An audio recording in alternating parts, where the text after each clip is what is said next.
Hi there, Lindsay here, the Frugal Crafter. Today we are going to paint this lovely still life with strawberries and jam on some brand new to me paper, and it's very affordable. It's a Canson XL dry mixed media paper, and I had a few viewers recommend this to me, so I bought some. It was like $5 for a pad of 40 sheets, and I just couldn't be happier with this purchase for oil pastels. There you can see some swatches where I tried out oil pastels, regular soft pastels, and colored pencils, and also watercolor crayons. And the softer the media, the better it works on this paper. You can see how I'm storing my oil pastels there. There are these like drawers. They come in between 3 and 5 drawers per box. I think I got mine at Jerry's Autorama or Art Supply Warehouse. Anyway, it's perfect for storing pastels of both the soft pastel variety and the oil pastel variety. And what I like most is that I can just put those trays on my table when I'm working, and I've got my variety of colors right there. And I'm just starting off by sketching in my design with both a white pastel and a red pastel, just depending on what the color is closest that I'm going for, basically. I don't want to draw the strawberries in with a white just because it might turn kind of pink. So that's kind of why I'm using the two colors there. Oh, and if you would like a real-time version of this, the 2.5-hour class for this is in Critique Club right now. So you can find that and paint along if you've got some free moments. And I will put a link down below in the video description to get to Critique Club. It is a membership group. It's $5 a month, and you have access to over 75 real-time long tutorials that are of the mixed media and variety. And it's all step-by-step, real-time with reference photos and all of that. And you can, of course, share your work for feedback from me. You can upload your original paintings for feedback. And of course, you can upload the work that you do from the different lessons in the group. And you have access to all of those lessons, all of the prompts and everything as long as you are a member. So I will link that down below in case anybody is interested. Now I'm starting off with Paul Rubens assorted pastels and also some of the macaron color pastels, which are pastels. And these are all oil pastels, which means they kind of feel more like a crayon than like a piece of chalk. If you ever used Crayon as a kid, that's what these are. And they are just wonderful. I really like this medium. It can be a little bit messy. If you have a problem with messy mediums, it might not be for you. But what I do is I just keep like a paper towel handy. If you have a little spray bottle with some rubbing alcohol in it, or baby wipes even, you could like spray onto a paper towel and wipe your fingers off as needed. It's not as messy as chalk pastels though, because you don't have the dust getting into the air. So I find it to be a very enjoyable medium. Plus, I've loved oil pastels since I was in 2nd grade, and I knew when my teacher brought out the Crayons that it was going to be a good day. So anytime I use oil pastels, I'm just taken back to being like, I don't know, like an 8-year-old and just loving working with this medium. And one thing I want to mention about the Paul Rubens oil pastels, I've noticed that, and I didn't notice it at first until another YouTuber said, man, the green ones are just awful. And I never really, it didn't occur to me because I guess I had other pastels I was grabbing from as well. The green ones can be a little bit gummy and transparent. So I just want to warn you about that. If you have this brand of pastels, you may need to augment your greens. The lighter shades of green are fine, but the darker greens in that brand just seem to be a little bit gummy. I also have some Sennelier pastels, which are absolutely wonderful, but I save those to the end because they are so super soft. If I use them too early, I end up clogging the tooth and then I can't put any more layers on. So it doesn't matter what brands of pastels you use.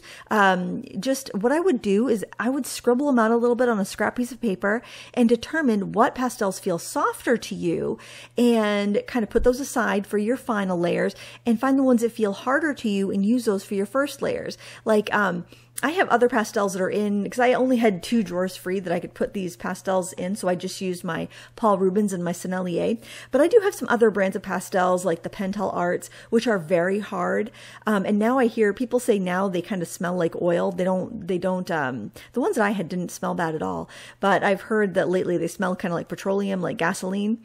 But I've always liked those pastels. They always work pretty well for me. They're just really tiny. But if you have pastels that feel harder or drier, use use those first and get your base colors in, and then you'll be able to layer up with your softer pastels. And softer ones would include the Sennelier. They're probably the softest I have. And then the Paul Rubens are soft, but they're a little bit firmer than the Sennelier. And I would say the Mungio Gallery soft pastels are very similar to the Paul Rubens, maybe in between the Paul Rubens and the Sennelier. They're very soft, very creamy, and they're very inexpensive. You can find those on Amazon as well. And I think some of the store brands, Mungio makes a lot of the store brands pastels, both the chalk pastels and the oil pastels. So if you see something that says soft oil pastel, it's probably made by Mungio, and it's a great buy. So I find it's most oil pastels I find to be pretty good. Sometimes you get some real gummy thin ones that don't want to lay down color very well, but even in the cheap kids art kits, I've found decent pastels. So check out what you have before you go buy new. You might have just the right thing. You might need more colors though. That's one thing that I do notice. I like to have a good variety of colors. I have the set of 50 assorted Paul Rubens oil pastels in my trays. I've got the 36 set of the macaron colors, and then I've got a set of 24 Senneliers. I'd love to have a larger set of Sennelier pastels someday, but honestly, I find that set of 24 to be quite adequate because I'm just using it for my final layers. I'm using it for highlights. I'm using it for the deep shadows. I'm using it for, like, maybe I want to stipple on like yellow strawberry seeds at the end, or I want to stipple on some bright white highlight on top of the strawberries at the end. I can do that with the Sennelier, but I don't feel like I need to have every color that they make. I mean, yeah, it'd be nice, but I definitely don't feel like it's a necessary thing. So if you're, looking at the Sennelier pastels and having a little heart attack when you look at them, you don't need that many. I grabbed the set of 24 when it was on sale for like $41. I can't remember if I picked that up at Blick or at Amazon. It was one of the two, but I recommend checking both places before ordering because one day one will be cheaper, one day the next will be cheaper. I saw actually on Amazon they had a set of the drawers, the wooden drawers like I use, with the set of 72 pastels, and it was cheaper than just buying the set of 72 pastels from Blick. So you just never know. I try to link the best price when I'm putting in a supply list in the video description. So I'll probably link to both places because it changes day to day. You just got to be kind of vigilant and keep your eyes open. Now, one big bonus of the Sennelier pastels over the Paul Rubens would be the fact that they're available open stock, which means when you use one up, you can go just buy that one pastel. Or if you don't want a set because there's colors you're not going to use, you can just buy the ones that you want open stock. Now, I will say that in a set, you're going to pay less per pastel, so you got to kind of weigh the colors that you want and see if they're available in any sets and see what it would cost you to buy just the colors you want on their own versus what a set would cost, because it may be cheaper to start off with a set if you will use most of the colors, like the assorted set of 24. They're all really versatile colors, or even the set of 12, and then just augment or replace as needed. So, it's just something to consider. You don't want to buy a bunch of colors you're never going to use, but if you are going to use most of the colors in a set, it's generally a little more affordable to do it that way. Now, when you're looking at your subject, you're looking at, say, like a strawberry. So you might see that strawberry and say, well, strawberry's red. I'm going to color the whole thing red. And then I'm going to go layer up my highlight and layer up my shadow. There's nothing wrong with that. Like if you were doing acrylic paints and it dried and you layered it up, or you could even paint over it, that's one thing. But your pastel doesn't really dry. It just kind of, it will firm up a little bit as it cools off. Like when you're coloring and you're rubbing it and you're blending it, your pastel is going to be very soft and sticky. And if you try to layer up onto that, it may just mix into your colors. But if you let it like cool down, you don't touch it for a bit, then you can layer up a little bit easier. I'm talking with my hands. I don't know if you can hear it. Every once in a while I hit my table because I'm gesturing too much. Sorry about that, guys. So when I'm doing something like a strawberry, rather than color the whole thing red and then try to layer up a peach highlight, I'll look at the colors and I'm like, okay, I've got this really dark red on one side, I got a medium red in the middle, then I got this almost peach color or yellow or green or whatever it is. I'll kind of block it in, kind of like a paint by number. If you look at a paint by number, there'll be all these little shapes that are drawn with little numbers in it, and they don't have you paint the whole thing one color and then add to it. Well, you kind of want to well, you don't have to, but I recommend that when you're doing oil pastel, you kind of treat it like it's a paint by number, and you're going to block in just the area that's that dark color. Then you're going to put just that area that's a mid-tone. Then you're going to put just that area that's the highlight. And then you can gently smudge them with your fingers, because let me tell you, they will blend for days. So you do not have to worry about them setting up too quickly on you. Now, another tip that I love is to use Prismacolor pencils to add, details and textures and things like that on my painting. Now, I have tried other brands of pencils, and in this case, I will say the Prismacolors work a lot better for laying down color and adding details with your oil pastels. Also with your water, if you use the like Neocolor One Caran d'Ache crayons, the artist crayons that are not water soluble, your Prismacolor pencils work well with that too. I've used other softer pencils, and for whatever reason, there's something in the mixture of the Prismacolor pencil that will allow you to lay down those details. And I've tried other soft pencils, and they just, even the ChromaFlows, it doesn't lay the color down. I think maybe there's something in the oil pastel that might dissolve what's in the Prismacolor. I'm not sure, but it might just be just that touch bit softer that makes it work. I'm not sure, but I find that to be the case. Now, at this point, I decided I wanted to spray Fixative on here because I had a nice coating on everything, and I could tell that it was just not going to set up too much, and I needed something to lock that layer down a little bit. So what I did was I just put a light layer of the brush and pencil texture Fixative because I had it and I preferred to have a little texture. Now look at how well that is laying down on top of the painting that I sprayed Fixative on. Now I could have put another layer or two of Fixative and absolutely had no smudging underneath, but I didn't want to put that much down. I just wanted to gently lock down the layers below, but if I wanted to work back into them with a little friction, I could. So that's up to you if you want to use Fixative and how much Fixative you want to use. And the brush and pencil stuff is a little on the pricey side. So another suggestion I'd have would be the Krylon Workable Fixative.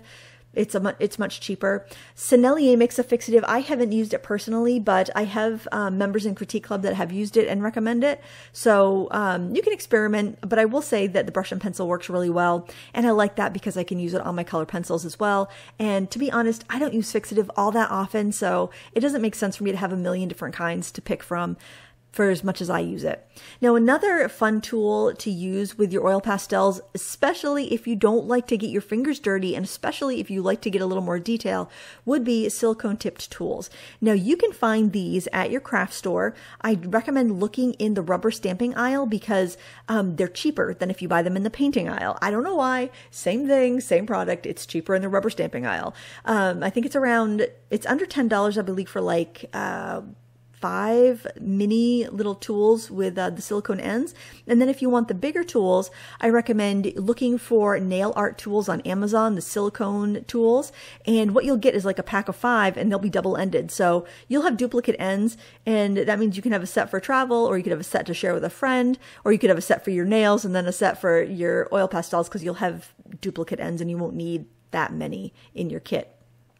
Now, this little product that I'm using right here is not necessarily something I recommend, and I don't even know if it's still available, but these were, I think they were called Drama Sticks, and they were by Jane Davenport, and I really like her products. I enjoy them. They're whimsical, they're fun, they're inspiring to use, but this particular, it's like an oil pastel, almost like an eye crayon, like an eye pencil crayon. If you've ever used eyeliner that's really, really soft, that's what it reminds me of.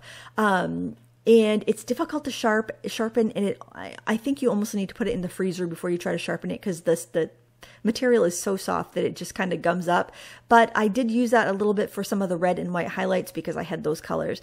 It's one of those things, if you have them, because they used to be sold at Michael's and they were pretty popular. So if you have them, they're great to use with your oil pastels. I wouldn't say necessarily go out and grab them, but they're nice to use if you have them already. If not, I probably wouldn't recommend them, and just try using your Prismacolors if you have some Prismacolors. Honestly, you can do a lot with just the sticks. I don't sharpen the sticks, but if I'm say going to do a background, I might, especially on sanded paper or the sand grain paper here, I might kind of try to shape the tip of the pastel while I'm laying down color, just so I can get a point if I need one. But for the most part, I just, I might like break the pastel in half to get a sharper edge, but I really don't worry about getting too much detail because I can go in with my colored pencil, or I can go in with a silicone tip tool and just kind of drag it out if I need to. But that's me. You may want a little more detail, and it may be worth it to you to, you know, sharpen the pastels with like a knife. But I kind of feel like that kind of goes against the spirit of oil pastels, which are a little bit more painterly and impressionistic. If you want to do a really highly detailed piece with lots of sharp edges and lots of really crisp detail, I would do it in colored pencil. Pastel is really just wonderful for those impressionistic landscapes and still lifes and portraits and things where you really want those brush strokes to show, or those pastel strokes to show, in my opinion.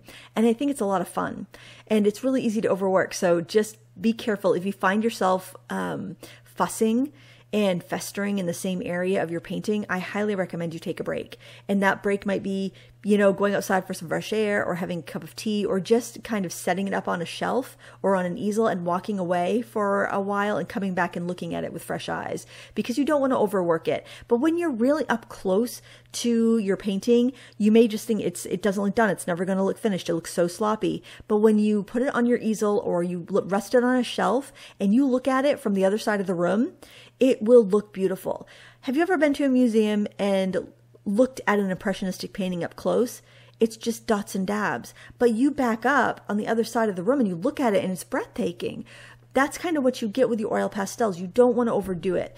You want to keep that freshness and those like pure patches of color. I think it really adds a lot to that. Now you can, and I will go into some detailing towards the end here. So, you know, because everybody has their own voice and their own artistic look that they want to get, their visual vocabulary that they want to speak with. And I understand that. So I will go into some detailing towards the end, but just don't feel like you have to. You know, even let it breathe a bit before you decide to go into detail. Now, one thing I really like, and a tip that I want to point out, is that if you're having a hard time getting a color to stick, go for a lighter color. Your lighter colors tend to be softer. I think it's because when they add white to the pastels, it just makes the color more buttery and more soft. The same thing with colored pencils. I find your pastel tones tend to be more softer and butterier. So I use a super pale pastel green to go in and put the hulls in. And then I went in with my Sennelier darker green, because the darker greens in the Paul Rubens were a little bit gummy. And then I was able to bring out some of the darker color there. And I left some of the really light green just alone, left it just bright and pale, and it looked like a highlight. And, you know, sometimes, almost always, less is more. Just suggest it, because the viewer's mind is going to bring in the rest. Now here I wanted a darker blue. Then this is one of these situations where I didn't have the color that I needed, but I improvised, because value is more important than color. If you are in a situation where you don't have the right color, you are better off to go with something that's the right value, meaning how dark it is or how light it is, and then try to blend it in with some other colors, like I'm doing with this spatula here, and then maybe find some other places where you can use that blue. Like that was an ultramarine blue, not the right color, but I use the ultramarine blue in the little gingham cloth that's on the jam jar there, the taller jam jar. So I was able to tie it in. I can also use the ultramarine blue in some of the shadows on the strawberries. So just find some other places to tie that in if you're going for a color that is the value you need, but not exactly the color. Cross-pollinate it.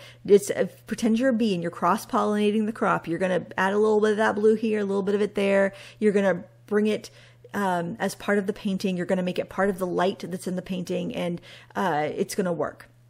Just like I love yellow ochre, I try to sneak yellow ochre in every painting. So I might add some into the weathered wood there. Then I might add some into the hulls and the berries.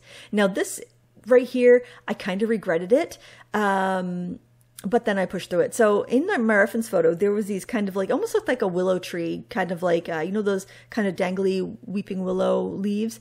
And I thought it framed the picture so nicely. And I thought, I'm going to put that in there. And my first couple strokes I really liked, but then I blended them out and I regretted that. I wish if I did that, I just didn't blend it out, but then I'd already blended it out. So I'm like, well, now I need to define it because now it's just kind of looks like, you know, a swamp moss or something. I don't know. It was not a good look. So then I'm like, well, I've got to double down. I got to do it. I've got to, you know, you do it once, it's a mistake. You repeat it, it becomes a design element. I've said that many times. And so I just kind of went through and started to add some more. And then I went in with my pencils, which at this point, my paper was very greasy. So it was scraping away the design, which is fine. It gave me a bit of a highlight. And I basically just kind of went back in with a darker color after I got it refined a bit and drew a few individual leaves and just kind of left it at that. I probably could have gone a little bolder, but at this point I would have had to add fixative again because my paper was getting pretty saturated. So I decided I'd wait and see if in a few days if I wanted to do more. So at this point, I'm kind of finishing it up. I'm putting in my bright white highlights, and I'm actually using the Paul Rubens white. And I'm glad that this white is so opaque and strong and soft because you can get a pack of 6 of these for about the same price as a one white Sennelier pastel, which is really nice because the Senneliers are so expensive and you use white like it's going out of style. The white will get used up faster than anything. So knowing that I can get that cheaply is really nice. And I thought I'd add some little strawberry flowers, blossoms in there as well because I just feel like having that little extra burst of white looked really nice. And you can just really lightly scumble with your pastels and impart that texture because it's going to pick up the strokes of the previous pastels, your scratches, and also the texture of the paper. Which this paper, the sand grain paper, it's not a sandpaper. It's not that textured, but it is really, it's nice. It's almost like it feels like pastel matte. It's kind of like a pebbly texture, but it's sealed. So the oil pastel blends and glides, and it doesn't seem like it takes that much to get good coverage on this paper, which I really like. So I just wanted to mention that. I'm really enjoying this paper for oil pastels. Another thing you're seeing me there is tipping the painting towards myself because sometimes you'll get some glare. Can you see like how it's flat and it looks lighter than when I tip it? It looks darker. That's just the glare from the lights. So you'll probably get that in your home too when you're painting. Now this product is something called Titanium White and Touch Up Texture. And it's a product by Brush and Pencil. And what it is, it's basically like the core of a white colored pencil that's been ground down. And then there's this adhesive. And now if you're doing a colored pencil piece, you can brush that touch-up texture any place that you've lost the tooth and you want to put more layers. But you can also mix it with this titanium white and create an archival white paint that you can go on top of your colored pencil and other waxy surfaces, and it won't flake off. It'll be archival. So I thought this would be the best option for getting some really bright white details. And this is if you want the detail. If you don't want the detail, then don't do this. And I would be kind of sparing with it because otherwise it can look like your strawberries are getting moldy. So you might have to go back in with a red if you overdo it. Like I kind of overdid it on a couple berries, so I had to go back in with the red pastel. But this is a great way for getting those really bright highlights. Great for like whiskers on a kitten, or you know, just random highlights or glossy shines on the strawberry. Sadly, that went out of focus for a minute there, but you can get the idea if we're throwing in those highlights. We're back in focus. I had to put my hand there like a beauty vlogger to get that to pop back in focus. And I'm just kind of dabbing on little highlights to bring the kind of the gloss to the strawberries. Now you can also put bright reflections on the jars, and I reinforced the ball printing on the ball jar there, and some highlights on the lid. So any place I really needed that brighter white contrast, I went in and added it with that really fine brush. Now there is, you do have a fairly short working time with this product, so you only want to mix up just what you need for that particular use, so it doesn't go to waste, because you're really not supposed to reuse it. You could add water to it and bring it back to life, but I guess it's not archival at that point.